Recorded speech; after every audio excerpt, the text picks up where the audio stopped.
Monday Night Raw continues to be boring and bland, and this episode was no exception. The show was boring. And WWE has the nerve and the audacity to run not one, not two, but 3 shows this week. 2 shows on Saturday and another show on Sunday. Not good, because nobody cares about Evolution,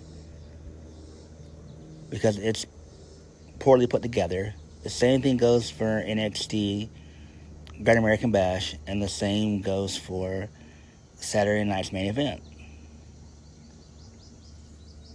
I don't know. I really don't know. All I can say is that the mighty have fallen. The mighty have fallen. It's just entirely too much wrestling, if we're being honest. Too much wrestling for one weekend. Then you also have to throw in AEW all in as well. And WWE needs to quit worrying about AEW. Both companies have their own issues. So, there's that. Let's go ahead and get to Monday Night Raw from July the 7th, 2025. So we kick the show off with Seth Rollins' faction. Braun Breaker gets on the mic, and he says that he's going to be the face of WWE for the next 2 decades. Then he talks crap about Sami Zayn, saying that he doesn't like him. He's ugly, saying he hates his stupid beard, his music, and the fact that people sing his theme song. So, then Braun Breaker promises to destroy Sami Zayn if he walks down the ramp. Then Bronson Reed takes over, and he says that he's going to hurt Jey Uso. He gave Seth Rollins 6 tsunamis. And from all that came respect between Rollins and Bronson Reed. And Rollins brought him into this group and his vision. And with that, he's going to get the respect that he deserves. So he's going to destroy Jey Uso and beat some respect into him. Paul Heyman takes the mic and puts over Seth Rollins, Braun Breaker, and Bronson Reed. And then they make fun of Roman Reigns for a brief moment. So, there's that. Who cares about this? Look, Seth Rollins' faction has been boring and bland. It's actually pathetic. I feel bad for Paul Heyman. I really do. People online have been saying that Braun Breaker is not the future. He actually is. He actually is the future of the industry. He really is. It's just his problem is the booking. That's it. But Braun Breaker kicks ass. I'm a fan of Braun Breaker. I really am. Bronson Reed is okay. If he wasn't in this faction, he would be in the mid-card, kind of, tearing it up in the mid-card. He could be the Intercontinental Champion, maybe, but I don't care about this. I really don't. This faction sucks.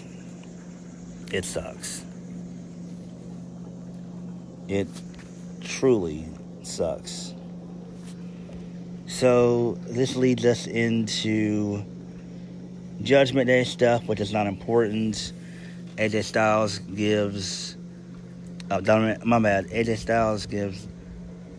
Dominic Mysterio a get well soon cake, which is kind of funny, so there was some comedy in that. And then they have a picture of Liv Morgan and all that. It's like a little altar, I guess. It's kind of cool. It's kind of funny. So that was cool there. This leads us into the first match of the night. Kairi Sane defeats Roxanne Perez. Post-match, Roxanne and Raquel beat up Kairi, and then Asuka makes the save. So we now have the reuniting of the Kabuki Warriors, which is fine, I guess. I don't care about it. It is what it is. Are they going to win on Saturday Probably. I mean, not bad. My bad. Are they going on Sunday? Probably not. Like I said, I just don't care about this. I really don't. I don't. I really don't.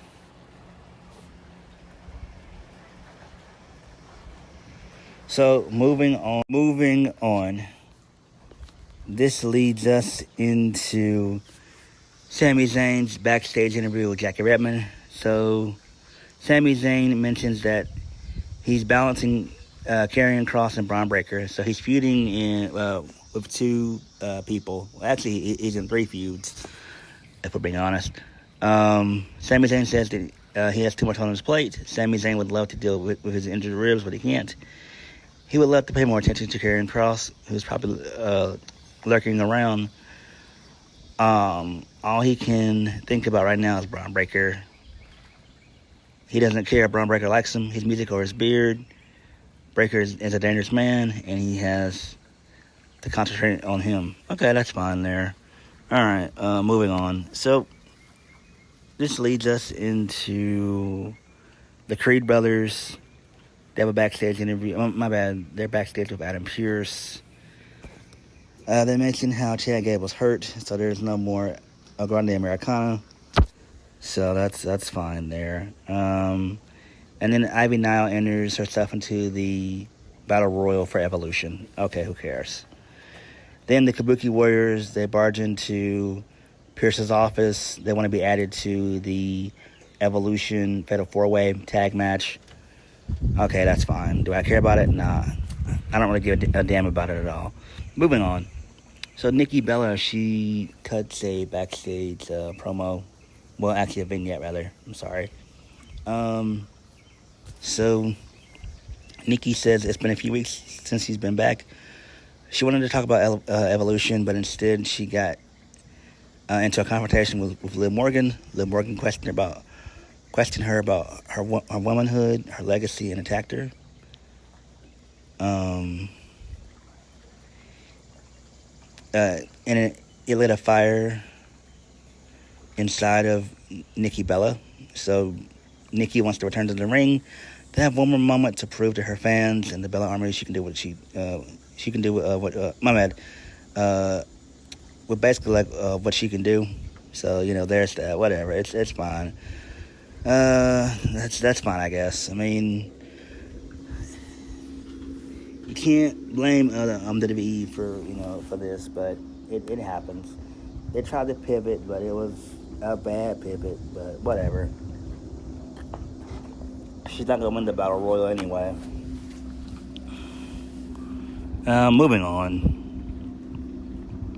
So this leads us into Braun Breaker versus Sami Zayn. So Karrion Kross comes out. He attacks Sami Zayn before the match, basically. He hits him with a lead pipe. Then Kross dips out. The fans chant, "We want Kross." So I did like that. Braun Breaker absolutely destroys Sami Zayn with 3 spears, which was cool, and then that was it. Now Braun was pissed about this because he didn't want Kross to get the credit. Basically, he felt like people would think that he couldn't do it on his own. So there's that. Moving on, this leads us into more New Day Viking Raiders nonsense. I don't care about it. Who cares? This leads us into Becky Lynch with her triple threat promo, along with Lyra Valkyria and Bayley. I don't care about any of this, really. Both women started, all the women started bickering back and forth. Bayley ends up calling Lyra a bitch, and then they all start to brawl. Becky just wanted to know why she had to, put her title on the line. She beat both women, and the decision last week was awful that happened, which I agree with her on that one. And then Lyra complains, like, why her and Bayley aren't friends anymore. And she really just wants revenge on Becky. Who cares? I really don't care about this. I really don't. Whatever. This is whatever. Moving on. So this is just into Seth Rollins. He's backstage giving a pep talk to both Bronson Reed and Braun Breaker. So Paul Heyman says that Sami Zayn's going to be out indefinitely. So, there's that.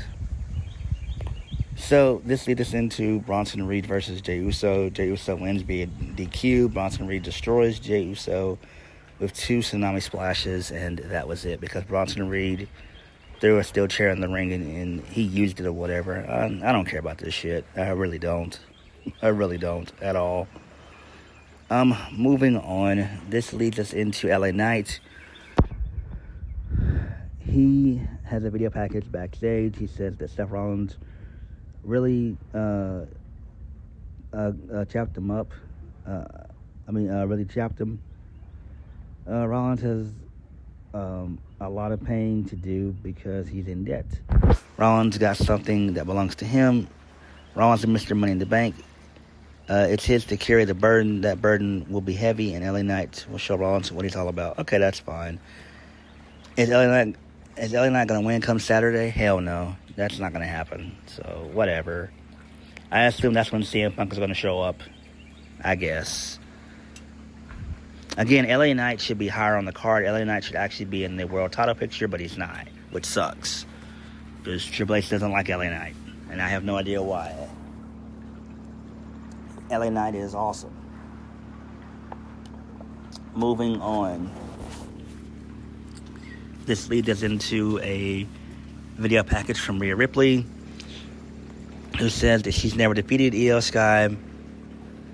Rhea says that Io's had her number every step of the way, whether it was the Mae Young Classic, NXT, or the Women's World Championship. She's been a step ahead. This is her division because Mommy's always on top. Io Sky says no one in the division will ever take the title from her. Okay, that's fine. This should be the main event of Evolution, more than likely. It probably will end up being that. And Rhea will probably end up winning anyway. Moving on, El Grande Americano, he defeats Dragon Lee. I like Dragon Lee. It sucks that he's in this position. So Kaiser is now playing the role of El Grande Americano. Okay, that's fine, but Kaiser should be doing something more meaningful. This sucks. I mean, how long can this be kept up? Like, let's just be all the way honest. Like, Chad Gable has shoulder surgery. I mean, he's going to be out for probably 5 to 6 months. He might even be out a little longer, maybe 8 months. Who knows? So, I don't know how long this gimmick can go on, because it's a comedy gimmick, clearly.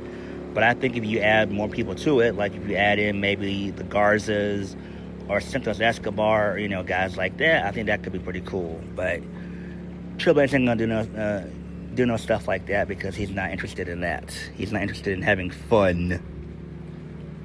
But I think Kaiser should wrestle not like a luchador, but wrestle his regular style, in my opinion. So, Moving on. So, this leads us into a video package of Stephanie Vacker highlighting, her career and everything else. And she's basically going to be in the Battle Royal for Evolution. Okay, that's fine, but Stephanie Vacker is another one who should be on the show, and she's not there. Moving on. Goldberg shows up. He punks out Gunther, basically. So, Goldberg shows up to the arena with a really cool whip. He gets out. He punks out Gunther. He punches him. He's about to spear him. And then Gunther gets out of the way, and that was it. So that's cool there. I do like that. It sucks that Goldberg's having his last match on Saturday night's main event and not really at SummerSlam. I wish that he could have been on SummerSlam, but whatever. There's nothing we can do about it now. But Goldberg's always been good. Maybe not within the last 5-6 years, but he was always good in his prime. I will say that. Goldberg's always been, good when it comes to his prime years. But now, not so much. But, the crowd popped, and he got a really good reaction. So, yeah. Thank you, Goldberg. Moving on, main event of the evening. This leads us into, well, my bad, which is Seth Rollins defeating Penta.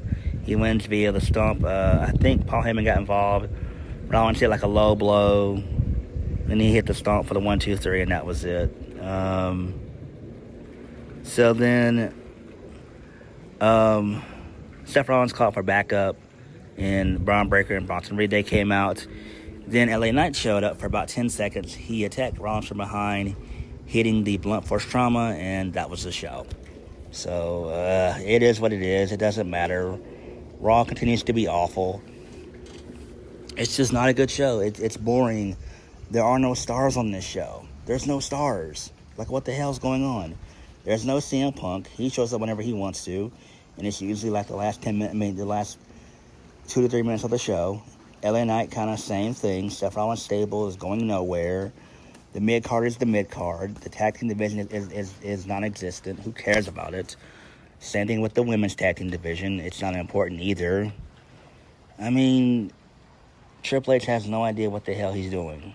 And WWE is suffering tremendously because of it. Because I don't think that this weekend that WWE has on the works is going to be successful. I don't think anything's going to happen worthwhile on Saturday Night's Main Event, because nothing ever happens on Saturday Night's Main Event. It's basically just a mix of Raw and SmackDown on NBC. Nothing's going to happen at the Great American Bash for NXT. I mean, something may happen, but I doubt it. And Evolution is just being put together just to be put together. Like, I wish that Evolution was later on in the year, maybe like September or October. And, you know, you could build up some stories for a couple months and, you know, have it play out. Maybe, let's just take September, for example. Let's say that, WWE wanted to run Evolution, let's say, within the last 2 weeks of September. That would be great. And you could flesh out the card with maybe 7 to 8 good matches and story involved as well, and you probably would be in better standings if you were to push Evolution back a couple months versus doing it now. But there's nothing that can be done, so it is what it is. But Raw continues to be awful. But what did you guys think? Like, comment, subscribe. Peace.